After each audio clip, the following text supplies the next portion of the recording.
BMW série 7 E38, le summum de la perfection. En 1994, BMW sortait sa superbe série 7 E38.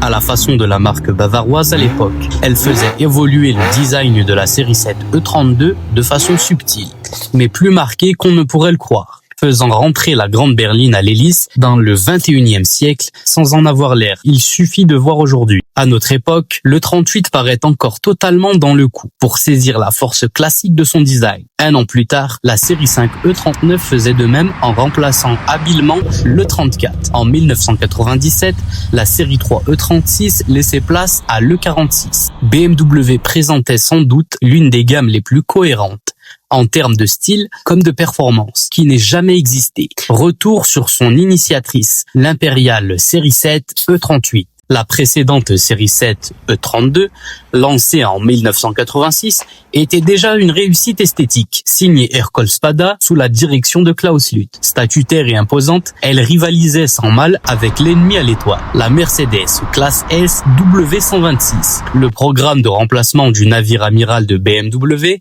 est lancé dès 1988. Il n'y a pas de répit dans le monde de l'automobile. Il faut dire que Mercedes travaille déjà sur la W140, tandis que Audi a fait une incursion remarquée dans le monde des grandes berlines haut de gamme avec sa V8. Si elle ne rencontre pas le succès escompté, le monde de l'automobile n'est pas dupe. La marque à l'anneau ne se loupera pas deux fois et prépare d'ailleurs déjà elle aussi sa remplaçante, l'Audi A8.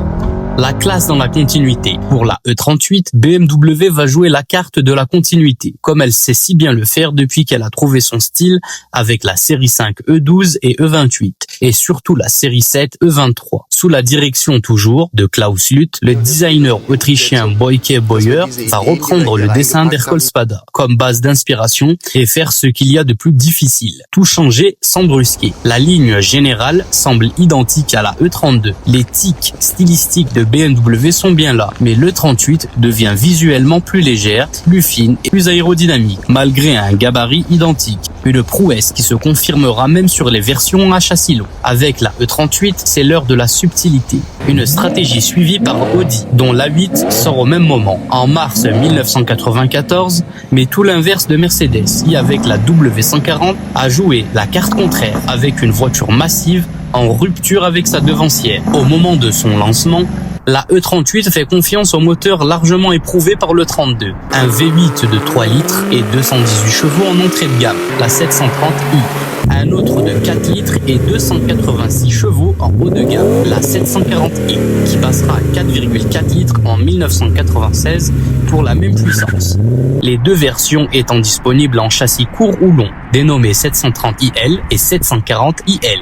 En 1995, la gamme s'élargit avec un 6 cylindres en ligne de 193 chevaux sur la 728i et un V12 de 326 chevaux sur la 750i et un 6 cylindres diesel de 143 chevaux pour la 725 TDS. C'est la première fois qu'une série 7 reçoit un moteur diesel. En 1996, la gamme des V8 s'élargit avec la 735i développant 235 chevaux. Du côté des diesels, l'année 1998 verra l'arrivée d'un nouveau 6 cylindres en ligne de 193 chevaux, la 730D, et d'un V8 biturbo de 245 chevaux pour la 740D. Du côté des préparateurs, on s'en donnera à cœur joie avec des versions survitaminées, notamment chez Alpina, nous y reviendrons. Une débauche technologique. BMW est un motoriste et de ce côté-là, le client est gâté avec une offre pléthorique et adaptée. Mais la marque ne va pas se contenter de cela. Sa série 7, qui va devenir un véritable démonstrateur technologique, la boîte de vitesse auto-adaptatif dénommée AGS, avec passage de vitesse manuel dénommé Steptronic. L'apparition dès 1996 du GPS en option.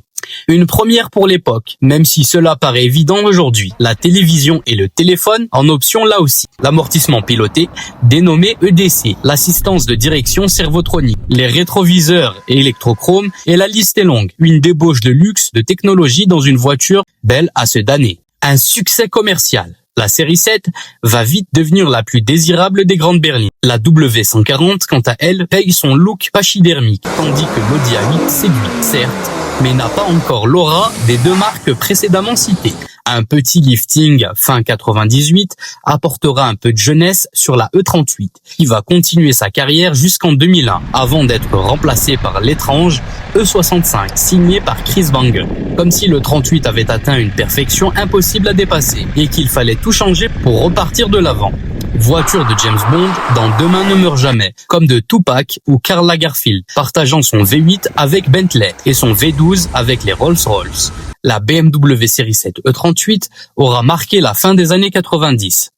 Entre 1994 et 2001, 340 242 exemplaires sont sortis de l'usine de Dingolfing, soit plus que la E32, qui était à 311 068, citée dans l'épisode précédent. Sur une durée comparable aujourd'hui, cette grande berline est encore considérée comme de l'occasion et comme sa petite sœur, le 39, permet de faire d'excellentes affaires, de profiter de moteurs enchanteurs et d'équipements de luxe, comme les grands de ce monde à leur époque. Attention, si cette BMW bourrée d'électronique est fiable à ce niveau-là, peut-être même l'une des plus fiables, comme mécaniquement d'ailleurs, elle nécessite, comme toutes les voitures de cette acabit, un entretien rigoureux et donc parfois très onéreux. En contrepartie, elle vous offrira beaucoup tout en restant tout à fait dans le coup. Qui peut dire en la voyant aujourd'hui que son dessin date d'il y a plus de 25 ans? Personne. Alors foncez l'acheter.